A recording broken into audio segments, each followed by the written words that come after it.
제가 그동안 수차례 경고해드린 시나리오가 이제야 잔혹한 현실로 다가오고 있습니다. 표영호 TV를 꾸준히 시청하며 경제의 흐름을 읽어오신 분들은 이미 작년에 집을 처분했거나 증여를 마쳐서 지금쯤 안도의 한숨을 내쉬고 계실 겁니다. 하지만 여전히 설마하는 마음으로 버티던 분들에게는 어제 발표된 정부의 강력한 의지가 날카로운 칼날처럼 느껴지실 겁니다. 시장을 이기는 정부는 없다라는 해묵은 믿음이 이번만큼은 철저히 무너지고 있습니다. 오히려 정부를 이기려는 시장은 존재할 수 없음을 증명하려는 듯 정책의 드라이브가 상상 이상으로 거칠고 단호합니다. 단순히 세금을 더 걷겠다는 차원이 아닙니다. 부동산 시장의 패러다임 자체를 뿌리부터 뒤흔들겠다는 일종의 선전포고와 같습니다. 지금 다주택자분들 사이에서는 비명이 터져 나오고 있습니다. 강남권에서조차 하루아침에 7억 원을 낮춘 매물이 등장했다는 소식은 이제 시작일 뿐입니다. 앞으로 남은 103일이라는 시간은 여러분의 자산 가치가 결정되는 골든타임이 될 수도 있고 누군가에게는 평생의 부를 잃어버리는 통곡의 시간이 될 수도 있습니다.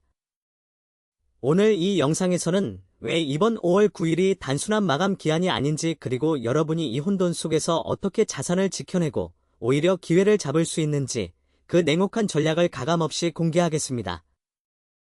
끝까지 집중해 주십시오. 구독과 좋아요는 여러분의 소중한 자산을 지키는 첫걸음이 될 것입니다. 지금 여러분의 눈앞에는 103일이라는 숫자가 적힌 시계가 아주 빠르게 돌아가고 있습니다. 누군가는 아직 3달 넘게 남았으니 충분하다고 생각하시겠죠. 하지만 부동산 현장의 언어는 여러분의 생각보다 훨씬 냉혹합니다. 이번 5월 9일 양도세 중과 유예 종료는 과거처럼 단순히 몇 개월 더 시간을 벌어주는 미봉책이 아닙니다. 이재명 정부가 던진 메시지는 명확합니다. 더 이상의 자비는 없다는 것입니다. 과거에는 선거철이 다가오거나 시장 반발이 심하면 슬그머니 규제를 풀어주는 관행이 있었습니다. 소위 말하는 정책의 빈틈을 노려 버티기에 들어갔던 분들이 승리하던 시절이 있었죠. 하지만 지금은 어떻습니까?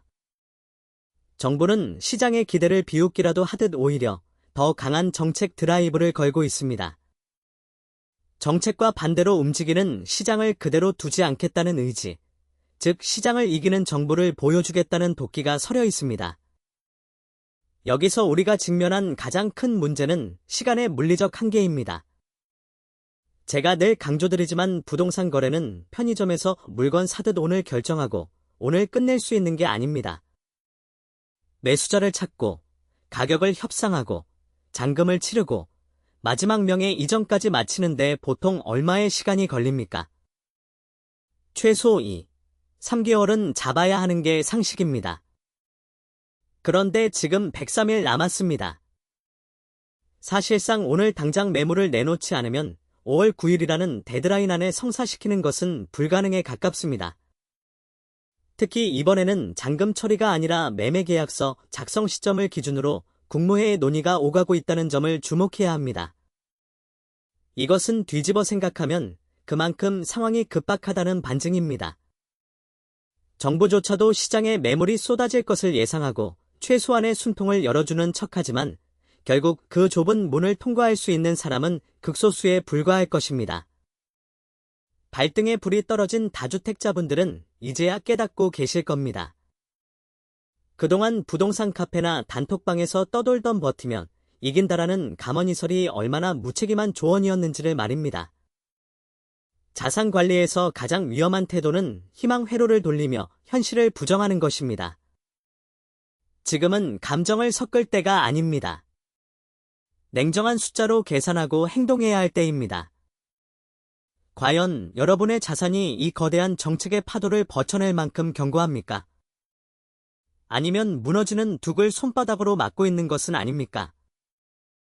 팔고 싶어도 팔 수 없고 지키고 싶어도 지킬 수 없는 진퇴양난의 덫에 갇혀보신 적이 있습니까?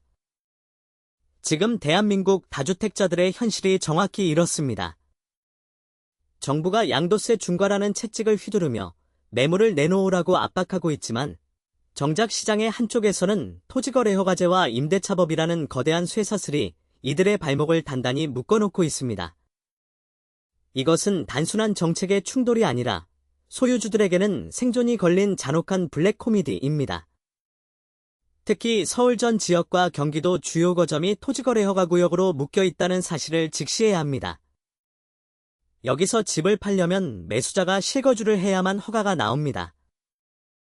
그런데 문제는 지금 대부분의 다주택자 매물에는 전세 세입자가 살고 있다는 점입니다. 매수자가 들어오고 싶어도 세입자가 나가지 않으면 거래 자체가 성립되지 않습니다. 결국 집을 팔기 위해서는 세입자를 설득해서 내보내야 하는데 임대차 3법이라는 강력한 방패를 든 세입자들에게 주인은 이제 을보다 못한 처지로 전락했습니다. 실제로 현장에서는 기이한 풍경이 벌어지고 있습니다. 제가 송파구와 강남권 중개업소들을 통해 확인한 결과 집주인이 세입자에게 이사비와 위로금 명목으로 5천만 원에서 많게는 7천만 원까지 상납하며 제발 나가달라고 읍소하는 사례가 속출하고 있습니다. 배보다 배꼽이 더 큰 상황이죠. 세입자 입장에서는 보증금을 돌려받는 것은 당연하고 추가로 거액의 보너스까지 챙길 수 있는 로또판이 벌어진 셈입니다. 임대차 계약 종료 확인서 한 장이 수천만 원짜리 수표가 되어버린 이 비정상적인 상황을 우리는 어떻게 이해해야 할까요? 월세를 주는 경우도 마찬가지입니다. 임차인이 갱신권을 사용하며 버티기에 들어가면 집주인은 5월 9일이라는 골든타임을 허망하게 날려보낼 수밖에 없습니다. 시간은 정부의 편이고 권리는 세입자의 편이며 오직 책임과 세금만이 다주택자의 몫으로 남아 있습니다. 이것이 제가 말씀드리는 정책의 함정입니다. 정부는 팔 수 있는 길을 열어줬다고 말하지만 실제로는 권투 선수의 손발을 묶어놓고 링 위에서 살아남으라고 등을 떠미는 꼴입니다. 여기에 더해 송파구 일부 단지처럼 토지거래 허가제에 묶여 매물이 쌓여만 가고 거래는 실종된 고립된 섬들이 늘어나고 있습니다. 매수 대기자들은 이 상황을 관망하며 즐기고 있습니다. 급한 건 집주인이지 본인들이 아니기 때문입니다.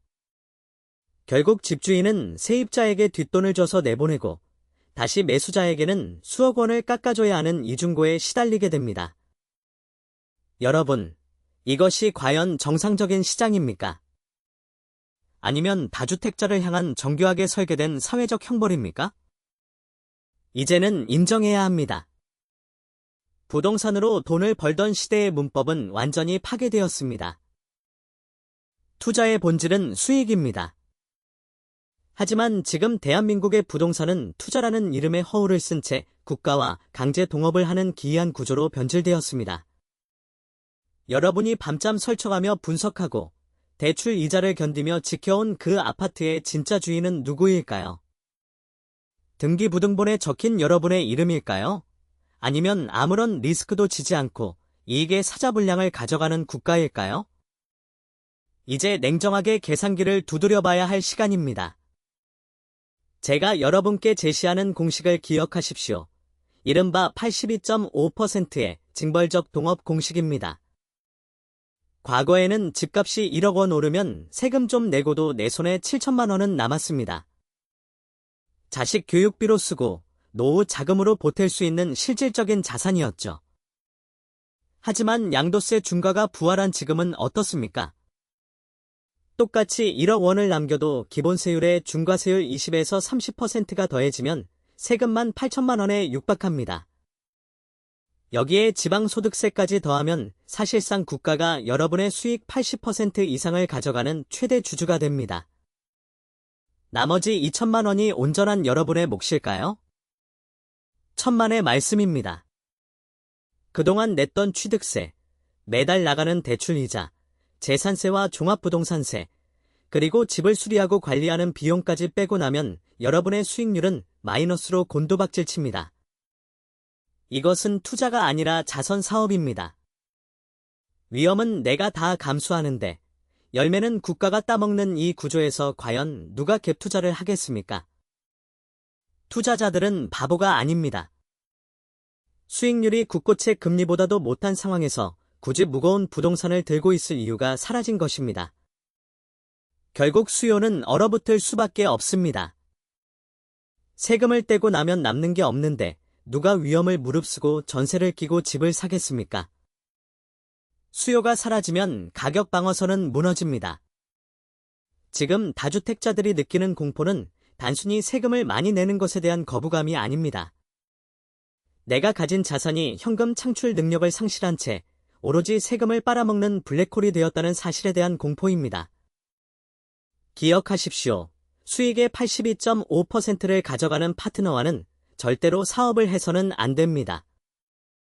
부동산 시장에서 국가는 이제 여러분의 조력자가 아니라 여러분의 주머니를 가장 먼저 합법적으로 털어가는 무서운 코동, 주주입니다. 이 계산이 서지 않는다면 여러분은 여전히 과거의 영광에 취해 파산을 향해 걸어가는 것과 다름없습니다. 변화는 언제나 고통을 동반합니다. 하지만 그 고통이 무서워 뒷걸음질 치는 순간 시대의 흐름은 우리를 가차없이 집어삼킵니다. 최근 현대차 공장에 도입된 로봇 아틀라스를 보십시오. 일자리를 잃을까 두려워하는 노조의 저항은 격렬합니다. 충분히 이해할 수 있는 감정입니다. 하지만 우리가 냉정하게 인정해야 할 사실은 무엇입니까? 결국 시간은 기술 혁신의 손을 들어줄 것이라는 점입니다. 부동산 정책도 마찬가지입니다. 지금 이재명 정부가 밀어붙이는 부동산 불로소득 공화국 탈출은 단순한 구호가 아닙니다. 기득권의 거센 저항과 다주택자들의 비명 속에서도 정부가 멈추지 않는 이유는 명확합니다. 기존의 프레임을 완전히 파괴하지 않고서는 반복되는 부동산 잔혹사를 끊어낼 수 없다는 확신 때문입니다. 정부는 지금 부동산을 재테크의 수단이 아닌 거주의 가치로 되돌리려는 거대한 사회적 수술을 집행하고 있습니다. 많은 분이 이번에도 버티면 결국 정부가 손을 들 것이라고 믿습니다. 하지만 이번 정부의 눈빛은 이전과는 다릅니다. 이재명 대통령은 필요하고 유용한 일이라면 고통과 저항이 있더라도 피하지 않겠다고 선언했습니다. 이것은 정치적 수사가 아닙니다. 혁신이 기존 세력의 저항을 부르는 것은 당연하며 그 저항을 넘어서지 못하면 세상을 바꿀 수 없다는 철학적 고집입니다. 마치 로봇이 공장의 풍경을 바꾸듯 세금과 규제라는 이름의 혁신이 여러분의 자산 포트폴리오를 강제로 재편하고 있는 것입니다. 세상은 변했습니다. 과거의 성공 방정식이 이제는 패배의 지름길이 되는 시대입니다. 아틀라스 로봇에 맞서 싸우는 노동자들처럼 변화하는 정책의 흐름을 부정하며 과거의 영광에 매달려 있지는 않습니까?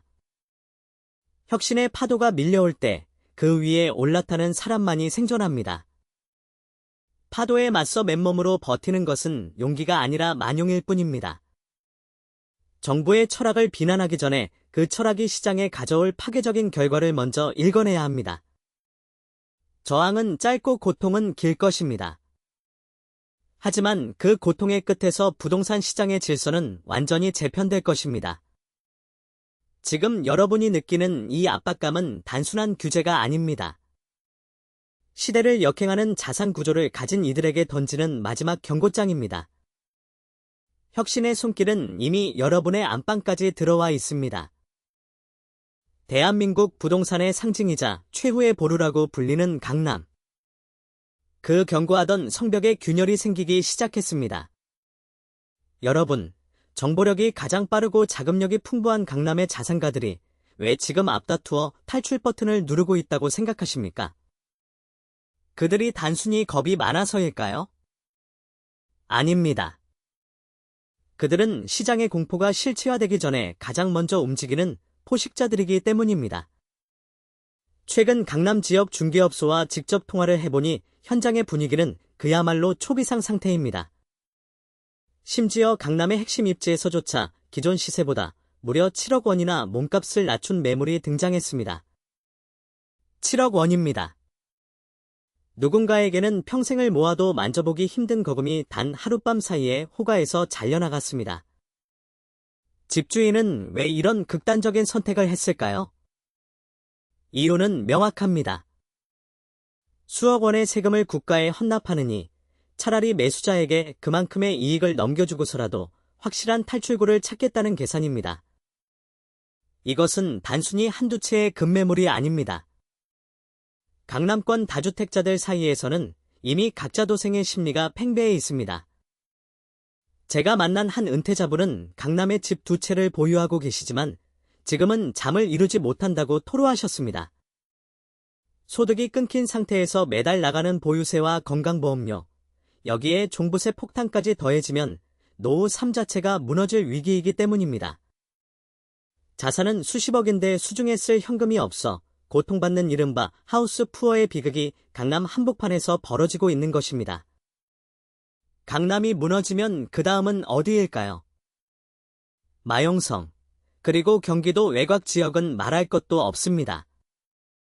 머리가 먼저 움직이면 꼬리는 따라오게 되어 있습니다. 강남 자산가들이 7억 원을 손해보면서까지 던지는 매물들은 시장에 아주 강력한 하방 압력을 가하고 있습니다. 매수 대기자들은 이제 강남조차 흔들리는 것을 보며 더 낮은 가격을 기다립니다. 관망세는 짙어지고 거래 절벽은 깊어집니다. 여러분, 기억하십시오. 강남의 급매물은 시장의 끝이 아니라 시작을 알리는 신호탄입니다. 돈의 냄새를 가장 잘 맡는 그들이 손실을 감수하고서라도 현금을 확보하려는 이유를 깊이 고민해 보시기 바랍니다. 지금은 강남 불패라는 낡은 신념에 매달릴 때가 아닙니다. 시장의 리더들이 왜 등을 돌리고 있는지, 그들이 던지는 매물 속에 숨겨진 냉혹한 경고를 읽어내야 합니다. 성벽은 이미 안쪽에서부터 무너지고 있습니다. 위기는 누군가에게는 재앙이지만 준비된 자에게는 일생일대의 기회입니다. 다주택자들이 양도세와 보유세라는 양날의 칼에 쫓겨 막다른 골목에 다다랐을 때 비로소 시장에는 평소라면 상상도 할 수 없는 가격의 매물들이 쏟아집니다. 저는 이것을 하이에나 전략이 아닌 시장의 가치를 바로잡는 벌처 전략이라고 부릅니다. 지금부터 제가 제안하는 15%에서 30%까지 가격이 내려간 급매물을 잡는 3단계 필승법을 집중해서 들으십시오. 첫 번째 단계는 발품이 아니라 입품입니다. 많은 분이 무작정 동네를 돌아다니며 부동산 문을 두드리지만 그것은 하수들의 방식입니다. 진짜 알짜 정보는 중개사님의 장부 가장 깊숙한 곳에 숨겨져 있습니다. 지금 당장 여러분이 이사 가고 싶은 지역의 중개업소 3곳을 선정하십시오. 그리고 그분들과 단순히 손님이 아닌 확실한 파트너로서 신뢰를 쌓아야 합니다. 명확한 가용자금과 즉시 계약 의사를 밝히십시오. 중개사 입장에서도 5월 9일이라는 촉박한 마감 기한 내에 확실히 잔금을 치를 수 있는 매수자는 하늘이 내린 구원자와 같습니다. 진짜 급매는 네이버 부동산에 올라오기도 전에 이런 신뢰 관계를 통해 소리 없이 소화됩니다. 두 번째 단계는 보유세 역산법입니다. 집주인이 왜 이 집을 내놓았는지 그 심연을 들여다봐야 합니다. 단순한 변심인지 아니면 6월 1일 보유세 부과 기준일 전에 반드시 처분해야만 하는 절박한 상황인지를 파악하십시오. 보유세 계산기를 두드려 그가 내야 할 세금이 수천만 원에 달한다는 것을 확인했다면 그것이 바로 여러분의 협상 카드입니다. 세금을 내느니 차라리 매매가를 더 깎아달라는 제안은 지금 같은 공포 장세에서 아주 강력한 무기가 됩니다. 마지막 세 번째 단계는 속전속결의 미학입니다. 5월 9일까지 남은 시간은 100여일 뿐입니다. 급매를 잡고 싶다면 매수자 또한 아주 빠른 결단력을 보여줘야 합니다. 세입자 명도 문제나 자금 조달 계획을 미리 완벽하게 세워두십시오. 주인에게 당신의 고민을 내가 지금 당장 해결해주겠다는 확신을 주는 순간 가격표 숫자의 앞자리가 바뀌는 기적을 보게 될 것입니다. 여러분, 30% 하락은 꿈의 숫자가 아닙니다. 수도권 외곽이나 매물이 쌓이는 특정 단지에서는 이미 현실이 되고 있습니다. 다만 기억하십시오. 부동산 중개사님들은 아무에게나 이런 보석 같은 매물을 추천하지 않습니다. 준비되지 않은 자에게 기회는 독이 될 뿐입니다. 냉철한 분석과 빠른 실행력, 이 두 가지만이 요동치는 2026년 상반기 부동산 시장에서 여러분을 진정한 승자로 만들어줄 것입니다. 지금 바로 신뢰할 수 있는 중개사님께 전화를 거십시오. 우리는 지금 단순한 가격 조정을 목격하는 것이 아니라 수십 년간 대한민국 경제를 지탱해온 부동산 불패라는 거대한 신화가 무너지는 역사의 현장에 서 있습니다. 2026년 상반기는 그 종말의 정점이 될 것입니다. 과거에는 위기가 오더라도 정부가 규제를 풀고 유동성을 공급하면 다시 가격이 치솟는 학습 효과가 있었습니다. 하지만 이번에는 다릅니다. 고령화라는 인구 구조의 변화와 함께 부동산을 부의 증식 수단이 아닌 징벌의 대상으로 보는 정책 프레임이 완전히 자리를 잡았기 때문입니다. 다가오는 2월, 토지거래 허가제에 대한 위헌 심판 결과가 시장의 단기적인 향방을 결정하겠지만 설령 해제된다 하더라도 쏟아지는 매물을 받아낼 수요가 존재하지 않습니다. 이미 금리는 높고 세금은 가혹하며 인구는 줄어들고 있습니다. 아파트는 이제 자산이 아니라 감가상각을 고민해야 하는 소비재의 성격으로 변모하고 있습니다. 2026년 이후의 시장은 입지에 따라 극명하게 갈리는 양극화를 넘어 대부분의 지역이 일본식 장기 침체의 경로를 밟게 될 가능성이 큽니다. 이제 집 한 채로 인생 역전을 꿈꾸던 시대는 끝났음을 인정해야 합니다. 오늘 우리는 103일이라는 촉박한 시간 속에 숨겨진 냉혹한 현실을 살펴보았습니다. 지금 여러분 앞에는 두 가지 선택의 길이 놓여 있습니다. 첫 번째는 양도세와 보유세라는 거대한 파도가 내 삶을 집어삼키기 전에 과감히 매듭을 짓고 탈출하는 것입니다. 자산의 크기보다 중요한 것은 내 삶의 질과 평온함입니다. 세금 때문에 노후가 불안하다면 파는 것이 정답입니다. 두 번째는 이 모든 폭풍을 견뎌낼 만큼 자금력이 충분하다면 끝까지 버티는 것입니다. 하지만 그 버팀의 대가는 상상 이상으로 비쌀 것임을 명심하십시오. 이재명 대통령의 임기는 여전히 많이 남아있고 정책의 방향성은 더욱 견고해질 것입니다. 불로소득 공화국에서 탈출하려는 정부의 의지는 결코 꺾이지 않을 것입니다. 결국 변화에 저항하는 자는 도태되고 흐름을 읽고 움직이는 자만이 살아남습니다. 급매를 기다리는 분들은 직접 발품을 팔며 중개사님들과 신뢰를 쌓으십시오. 기회는 준비된 자에게만 그 모습을 드러냅니다. 본 영상에서 제공된 분석과 전망은 통계와 정책적 근거를 바탕으로 한 개인적인 견해이며 투자에 대한 최종 결정과 책임은 시청자 본인에게 있음을 밝힙니다. 부동산 시장은 생물과 같아서 예기치 못한 변수가 언제든 발생할 수 있습니다. 하지만 분명한 것은 공부하지 않는 자에게 시장은 결코 자비를 베풀지 않는다는 사실입니다. 다음 시간에는 1주택자분들도 피해갈 수 없는 장기 보유 특별공제의 실거주 요건 강화와 그에 따른 세금 폭탄 대응 전략에 대해 아주 상세히 다뤄보겠습니다. 오늘 내용이 도움되셨다면 구독과 알림 설정 부탁드립니다. 여러분의 자산을 지키는 등불이 되겠습니다. 고맙습니다.